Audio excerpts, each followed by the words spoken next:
오늘 본문 말씀은 이사야 선지자가 선포한 말씀입니다. 이사야 선지자는 예수님보다 약 600년 전의 사람이에요. 그러니까 예수님보다 600년 전에 태어나서 하나님의 말씀을 그 시대에 선포한 선지자였습니다.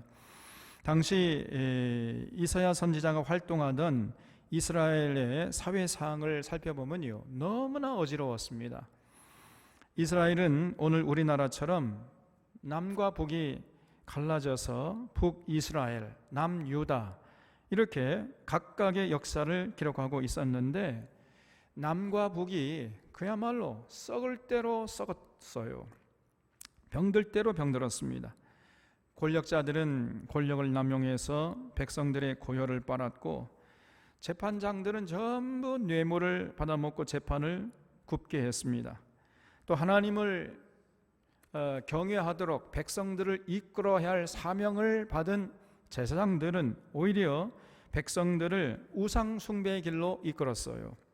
또 상인들은 거짓 저울과 거짓 추를 사용해서 부당 이득을 취득하는 데 혈안이 되어 있었습니다. 또 일반 서민들, 백성들도 하나님과의 관계를 무시하고 언약을 팽개치고 우상 섬기기에 여념이 없었습니다. 이렇게 사회 어디 하나 둘러봐도 상한 곳이 없이 완벽하게 모조리 타락했던 그런 사회상을 보여줬어요.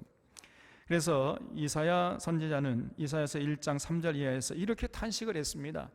소는 그 임자를 알고 나귀는 그 주인의 구유를 알건만은 이스라엘은 알지 못하고 나의 백성은 깨닫지 못하는도다.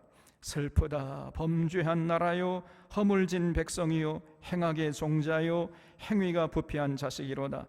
그들이 여호와를 버리며 이스라엘의 거룩하신 일을 만홀히 여겨 멀리하고 물러갔도다. 이렇게 탄식을 했어요.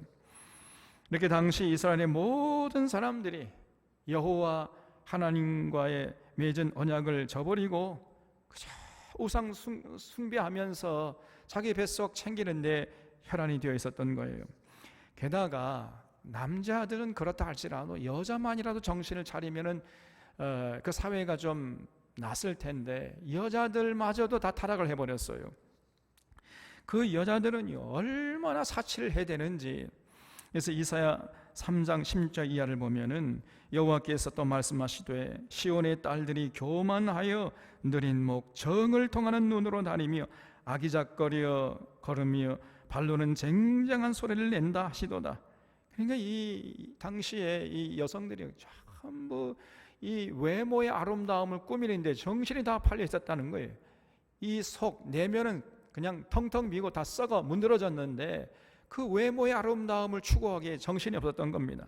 그래서 얼마나 사치하는지 그 다음에 보면요, 그러므로 주께서 시온의 딸들의 정수리에 딱지가 생기게 하시며 여호와께서 그들의 하체가 드러나게 하시리라. 주께서 그날에 그들이 장식한 발목걸이와, 아니 발목에도 고리를 해요 이 사람들이.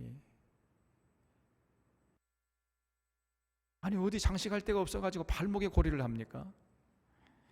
발목걸이와 머리와 망사와 반달 장식과 귀고리와 팔목걸이와 얼굴 가리개와 화관과 발목 사슬과 띠와 향합과 호신부와 반지와 코고리, 코에도 코고리 했다는 거예요. 저 아프리카 사람들처럼 참. 코고리와 예복과 겉옷과 목도리와 손주머니와 손거울과 세마포 옷과 머리수건과 너울을 제하시리니 그때 썩은 냄새가 향기를 대신하고 온몸에 향기를 뿌려내는데 이제 장차 그런 사치한 여인들 몸에 그 향수 대신에 썩은 냄새가 대신하게 될 것이다. 이렇게 하나님이 분노하셨습니다. 또 노끈이 띠를 대신하고 할 때 이 노끈이라는 것은 그냥 노끈이 아니고 이거는 포승줄을 말해요. 그러니까 전부 포로로 잡혀가게 하시겠다는 겁니다. 대머리가 숱한 머리털을 대신하고 그 기름기가 잘잘 흐르던 그 머리카락이 전부 이제 뽑혀가지고 대머리가 되게 하시겠다는 거예요. 또 굵은 베옷이 화려한 옷을 대신하고 수치스러운 흔적이 아름다움을 대신할 것이며 그랬죠.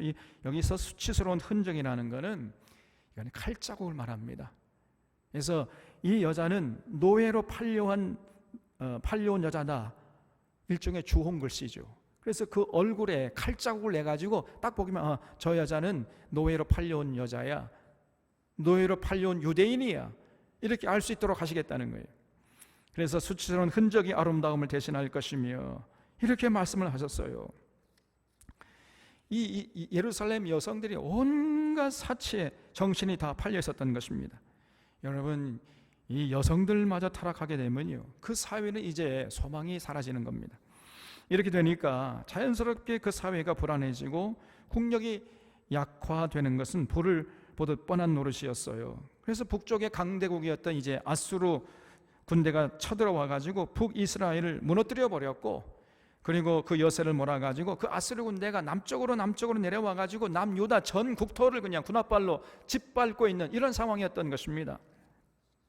그래서 남유다의 수도였던 예루살렘만 마치 포도원의 원두막처럼, 그 넓은 포도원 맛은 전부 아수르 군인들이 군합발로 짓밟고 있었고, 그 포도원의 원두막 거기만 딸랑, 그래서 전 국토가 짓밟히고 그 예루살렘만 딸랑 남아 있었다는 거예요. 전 국토가 지금 아수르 군대의 수중에 넘어간 상황이었습니다. 그래서 이사야 선지자가 너희의 땅은 황폐했고 너희의 성읍들은 불에 탔고 너희의 토지는 너희 목전에서 이방인에게 삼켜졌으며 이방인에게 파괴된 것이 황폐했고 딸 시온, 여기서 시온이라는 예루살렘을 말하죠. 예루살렘만 포도원의 망대같이 참외밭의 원두막같이 에워싸인 성읍같이 겨우 남았도다, 이렇게 탄식했어요. 그러면서 그 당시 그 남유다 이 사회를 마치 소돔과 고모라 성에 비유하고 있는 것을 우리가 이사야 1장을 보면 알 수 있습니다. 당시에 그 예루살렘이 마치 소돔과 고모라 성 같이 그렇게 음란하고 타락한 도시였다는 거예요. 그런 상황에서 이제 이사야 선지자가 등장해가지고 회개하라 이 독사의 새끼들아, 이렇게 회개할 것을 외치는 것이 아니고, 이사야는요 아예 그런 얘기는 하지 않았어요. 왜냐하면 그런 얘기 해봤자 저들의 귀에 들어갈 리가 없으니까 그런 그냥 입만 아픈 이런 쓸데없는 짓 하지 않고요, 이제 언젠가 하나님이 메시아를 보내주셔가지고 전혀 새로운 역사를 이제 이루어 가실 것이다, 이런 메시아 사상을 선포했던 것입니다. 언젠가 하나님이 참된 왕을 보내주셔가지고 통치하시는데, 그가 통치하시는 세상은 지금 우리가 경험하는 세상과는 전혀 다른, 차원이 다른 완벽한 사랑과 평화의 나라를 이루어 주실 것이다, 이런 메시아 사상을 외쳤던 것입니다. 여기 1절을 보겠습니다. 바로 그 메시아 사상이 가장 잘 나타나는 그 본문 말씀이 이사야서 11장의 말씀이에요. 1절을 보겠습니다. 이새의 줄기에서 한 싹이 나며 그 뿌리에서 한 가지가 나서 결실할 것이요, 그랬죠. 여기서 이새의 줄기라는 것은 다윗을 말하죠. 다윗의 아버지가 이새였으니까요. 그래서 다윗의 후손에서 하나님이 보내신 메시아가 탄생할 것임을 예언한 것입니다. 2절에 그 위에 여호와의 영 곧 지혜와 총명의 영이요 모략과 재능의 영이요 지식과 여호와를 경외하는 영이 강림하시리니, 그랬죠. 그래서 여호와의 영은 성령님을 말하는 거지요. 성령님이 지혜의 영이요 총명의 영이 아닙니까?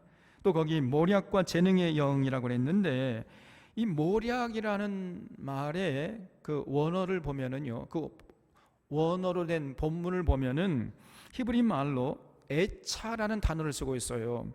근데 이 애차라는 말은 충고하다, 권면하다, 조언하다, 의논하다, 이런 뜻입니다. 그렇기 때문에 이 애차라는 단어를 모략이라는 단어로 번역하면은 그거는 잘된 번역이라고 할 수가 없는 것입니다. 아주 부적절한 번역이지요. 이 모략이라는 말은 상당히 부정적인 뉘앙스가 담긴 말 아닙니까? 모략이라는 그 사전적인 정의가 뭐냐면요, 남을 해치기 위해서 사실을 왜곡하거나 속임수로 남을 해롭게 하는 것이라고 이렇게 되어 있어요. 그래서 모략이라고 번역하면은 곤란하고요, 이 애차라는 단어는 충고나 또는 조언이라고 번역하는 것이 합당한 것입니다. 그래서 성령님은 지혜와 총명을 가지고 충고하시는 영이라는 거예요. 충고하고 조언해주고 권면하는 영이 성령님 아닙니까? 그런 성령님이 이제 장차 하나님이 보내시는 메시아에게 충만할 것이다, 이렇게 이제 예언하는 거죠. 3절에 그가 여호와를 경외함으로 즐거움을 삼을 것이며 그의 눈에 보이는 대로 심판하지 아니하며 그의 귀에 들리는 대로 판단치 아니하며 공의로 가난한 자를 심판하며 정직으로 세상에 겸손한 자를 판단할 것이며 그 입에 막대기로 세상을 치며 그의 입술의 기운으로 악인을 죽일 것이며 공의로 그의 허리띠를 삼으며 성실로 그의 몸에 띠를 삼으리라 그랬죠. 당시 왕들은요,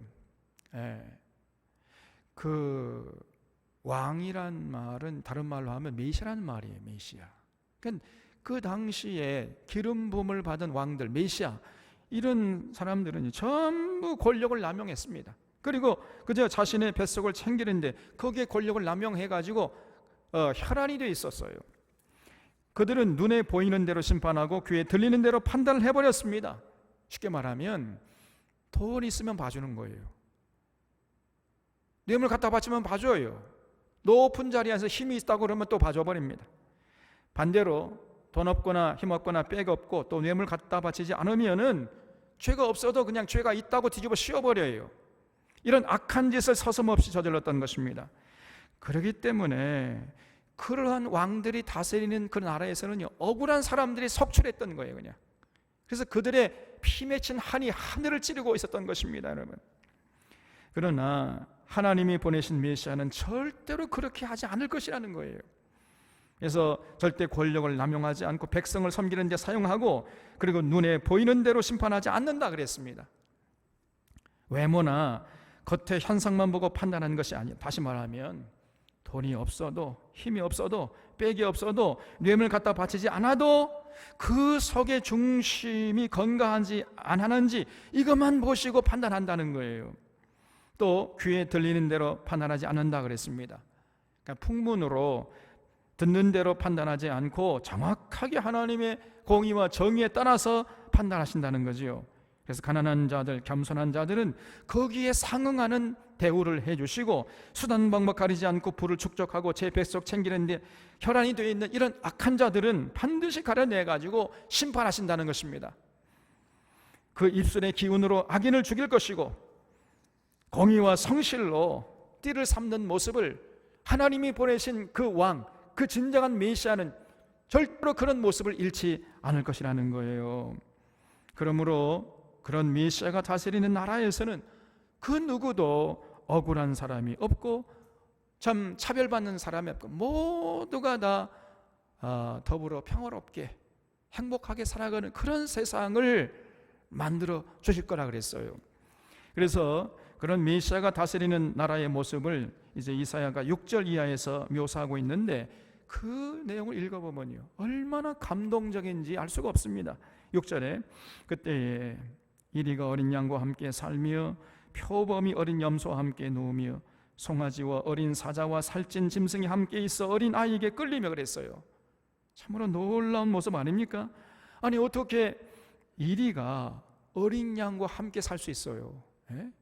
눈에 보면 당장 잡아 먹어버리고 말지 어떻게 이리가 어린 양과 함께 살아갑니까? 어떻게 표범이 어린 염소와 함께 누울 수 있으며 어떻게 송아지와 어린 사자와 살찐 짐승이 함께 살아가면서 어린 아이의 손에 이끌릴 수가 있느냐 그 말이에요. 이런 일반적인 이 세상의 왕들이 다스리는 그런 나라에서는 이거는요 언감생심이죠. 도저히 바랄 수 없는 꿈에 불과한 것입니다. 그러나 하나님이 보내시는 메시아가 다스리는 세상에서는, 그런 나라에서는 바로 이런 모습들이 현실로 이루어진다는 것입니다. 여러분, 그 메시아가 다스리는 나라에서는 그것이 가능해요. 그 누구도 힘 있다고 힘없는 사람을 해치지 않고 힘없다고 힘 있는 사람들에게 갑질당하지 않는 이런 세상을 누리게 된다는 것입니다. 여러분, 또 7절에 암소와 곰이 함께 먹으며 그것들의 새끼가 함께 엎드리며 사자가 소처럼 풀을 먹을 것이며 그랬어요. 암소와 곰이 함께 먹는 것도 대단한데 암소 새끼하고 곰의 새끼가 함께 한 식탁에 앉아서 밥을 같이 먹는다는 거예요. 모두가 더불어 살아가는 세상을 누리게 된다는 것입니다. 그 누구도 해치지 않고 그 누구도 해함을 받지 않는, 그래서 모두가 평화롭게 사이좋게 행복하게 살아가는 세상을 이루어 주신다는 거예요. 8절에 젖 먹는 아이가 독사의 구멍에서 장난하며 젖된 어린 아이가 독사의 굴에 손을 넣을 것이라. 내 거룩한 산 모든 곳에서 해된 거 없고 상함도 없을 것이니 이는 물이 바다를 덮은 같이 여호와를 아는 지식이 세상에 충만할 것임이니라 그랬습니다. 갓난 아기가 독사의 굴에 손을 넣어도 해를 당하지 않는 세상, 완벽한 사랑과 평화의 나라를 그 메시아께서 오셔서 언젠가 세워주실 것이다, 이렇게 이사야가 예언한 것입니다. 모두가 하나님을 알고 하나님의 뜻을 받들어 더불어 살아가기 때문에 모든 사람들이 행복하게 살아가는, 천국을 만끽하는 이런 세상을 만들어 주실 것이라 그랬어요. 이렇게 이사야가 예언을 했는데 그 후에 600년이 지나서 지금부터 따지면은 2000년 전에, 그러니까 이사야는요 지금부터 따지면 약 2600년 전의 사람이에요.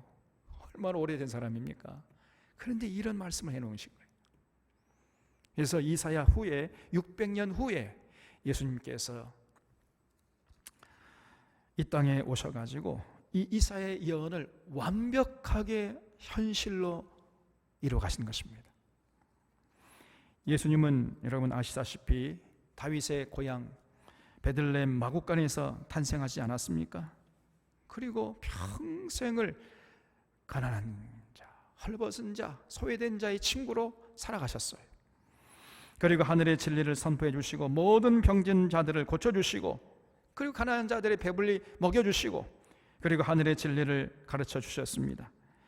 권력자라고 해가지고 가까이 하거나 그들에게 특별 대화 이런 거 예수님에게는 찾아볼 수가 없어요.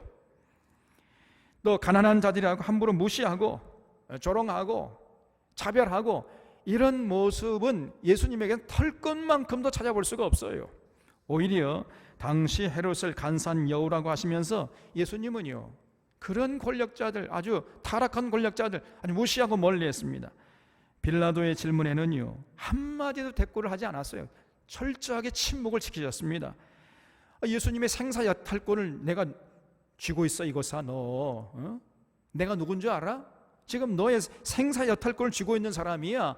이렇게 떠버려도 그 앞에서 예수님은요 한마디도 그 빌라도의 질문에 대꾸하지 않았습니다. 아예 빌라도를요 무시해버렸어요 그냥. 그리고 반면에 가난하고 병든 자들에게는 한없이 따스하고 자비로운 모습을 보여줬습니다 여러분.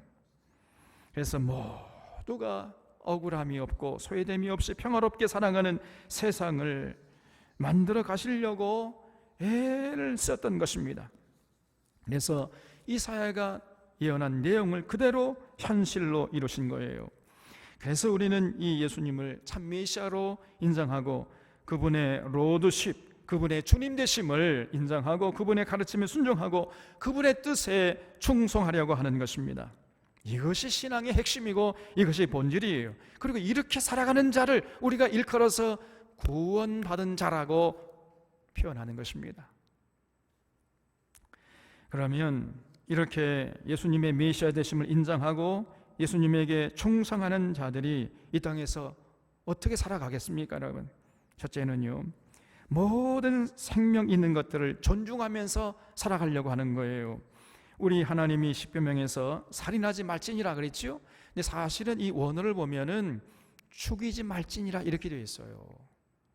살인하지 말지니라 보다도 죽이지 말지니라고 훨씬 범위가 넓잖아요.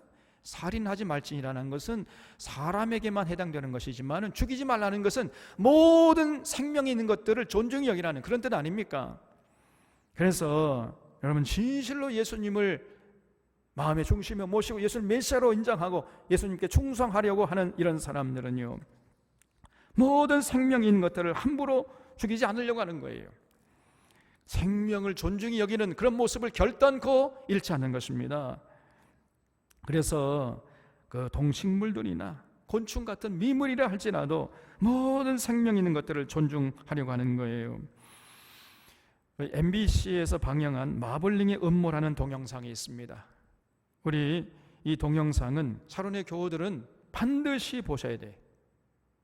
아직까지 안 보신 분이라면요, 오늘 여러분 우리 예배 드리면 좀 시간이 있잖아요. 그 유튜브에 올라 있으니까 반드시 그 동영상을 보셔야 됩니다. 동영상 보시고 레포트 A4 용지로 10장 써가지고 제출할 것.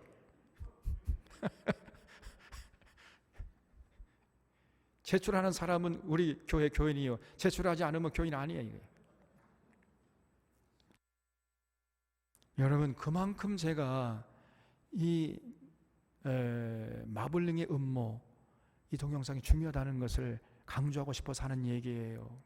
반드시 보셔야 됩니다. 거기 보면은 소를 키우던 우리나라 농부가 이제 미국산 GMO 옥수수가 갑자기 그냥 이렇게 올라버렸어요.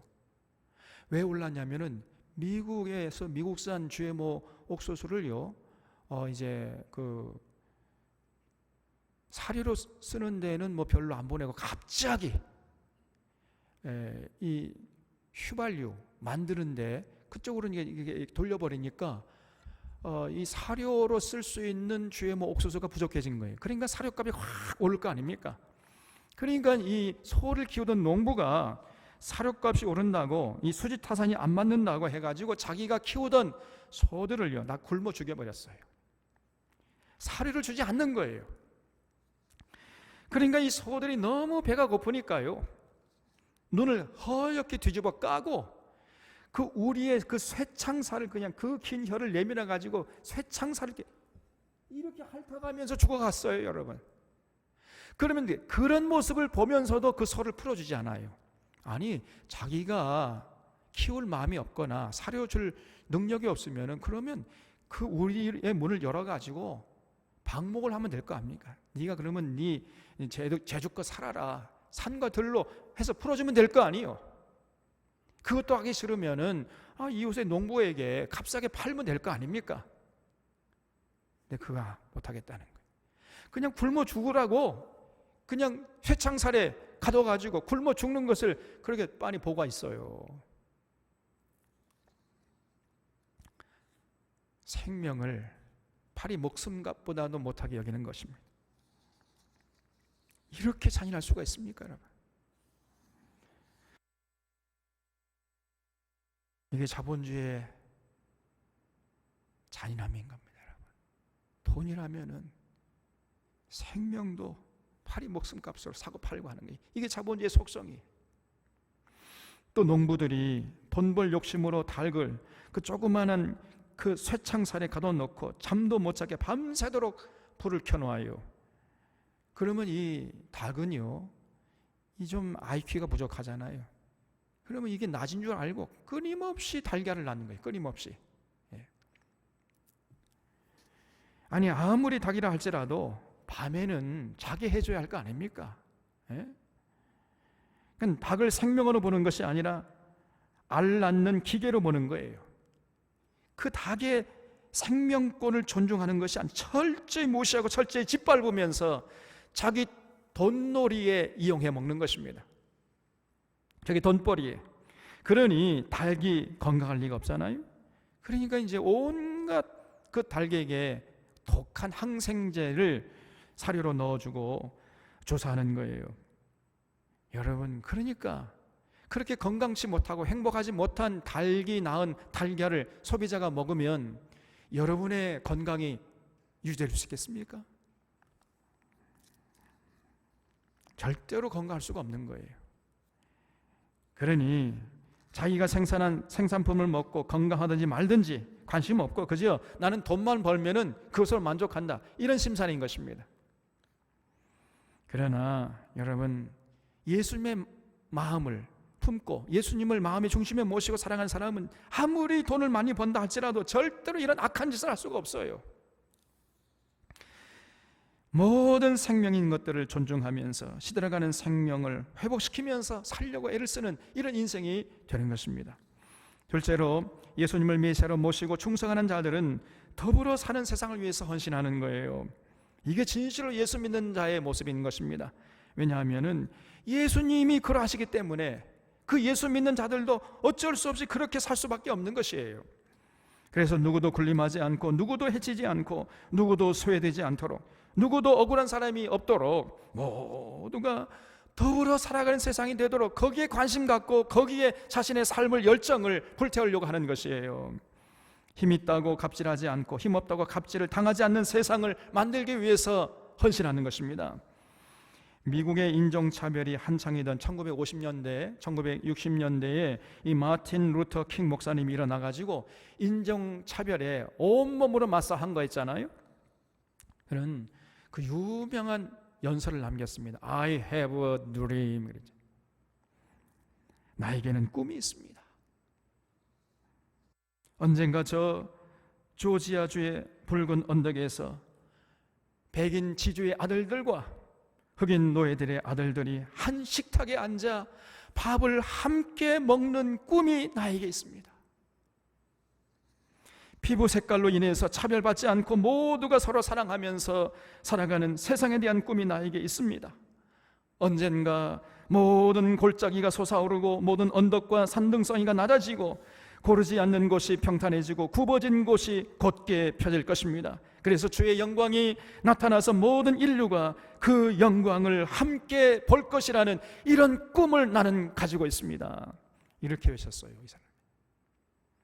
그래서 온몸을 던져서 인종차별에 맞섰던 겁니다.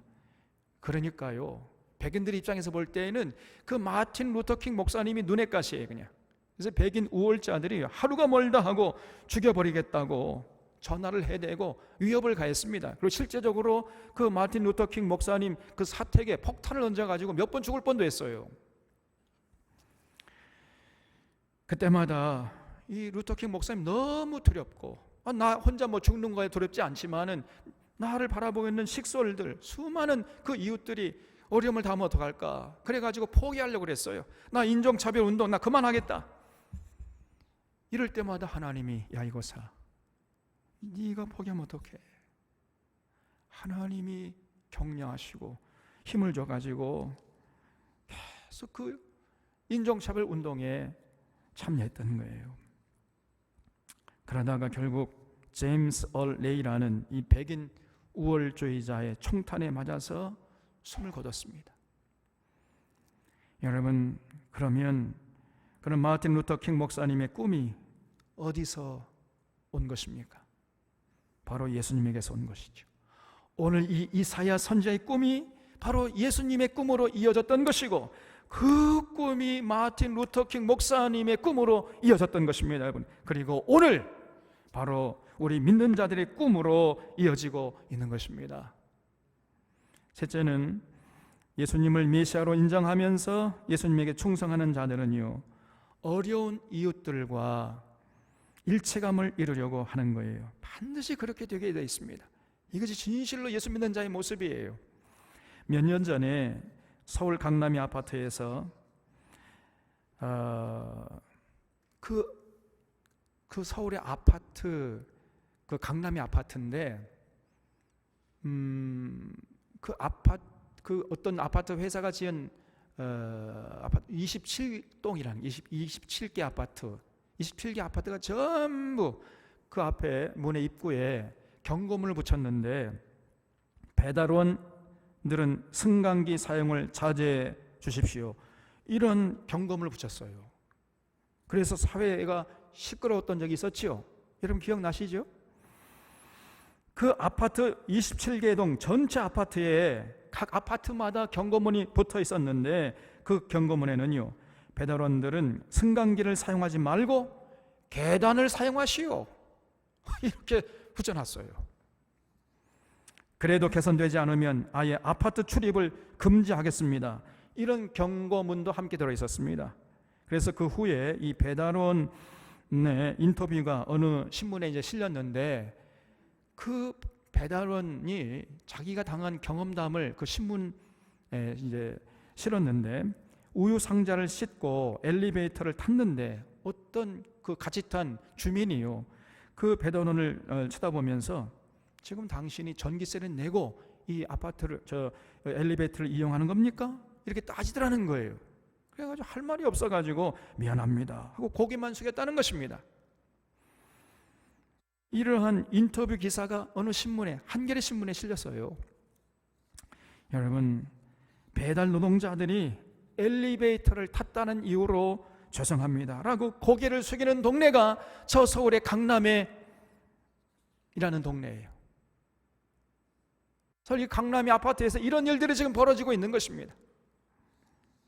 여러분, 그 우유와 신문은 누구를 위해서 배달하는 것입니까? 도대체가 아니, 자기들을 위해서 배달하는 거 아니요. 자기들을 위해서 신문과 우유를 배달하는데 그런 자에게 전기세를 내라고 요구한단 말이에요. 그 서울의 부자 동네에서. 그런데 놀랍게도요, 그런 부자 동네에서 교회 나가는 사람들의 퍼센티지가 30%가 넘어요. 그 사람들이 예수 믿는 사람들이라고 할 수 있을까요? 여러분, 예수 믿는다는 것이 도대체 무엇입니까? 이웃의 어려움에 공감하면서 그 어려운 이웃과 연대하려고 하는 것을 의미하는 것이에요.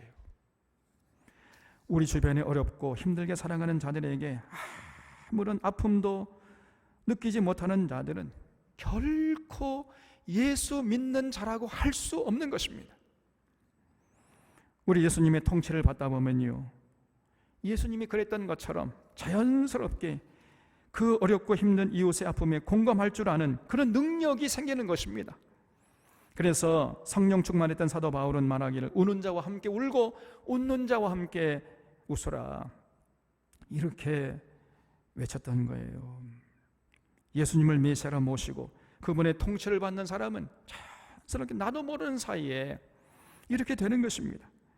힘 있는 자들은 힘 없는 자들을 섬기고, 힘 없는 자들은 힘 없다고 무시당하는 것이 아니라 힘 있는 자들의 보살핌을 받는 세상을 만들기 위해서 여기에 관심을 갖고 애를 쓰는 거예요.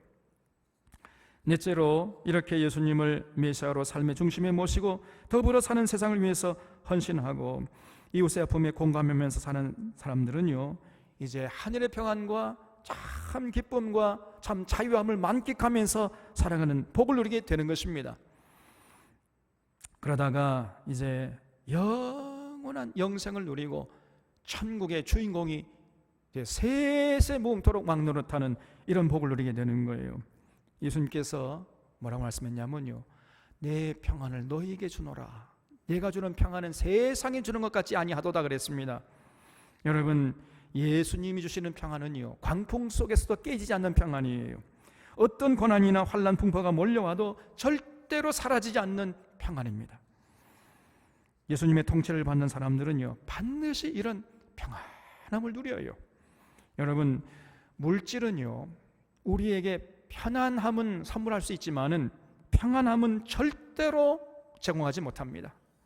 평안은 육체적인 것이요, 평안은 영적인 것이기 때문이에요. 평안은 오직 예수님의 통치를 받는 자들만이 누릴 수 있는 특권인 것입니다.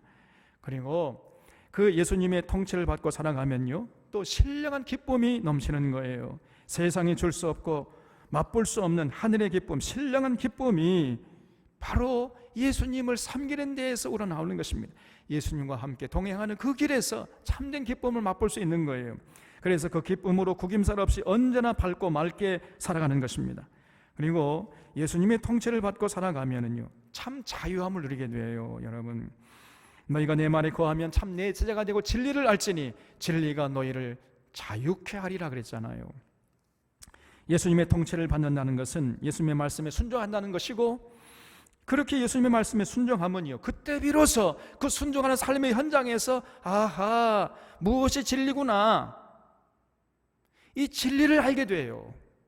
여러분, 우리가 교실 안에서 이 책상 앞에서는요, 진리가 뭔지 희미하게 알 뿐이지 확실하게 몰라요.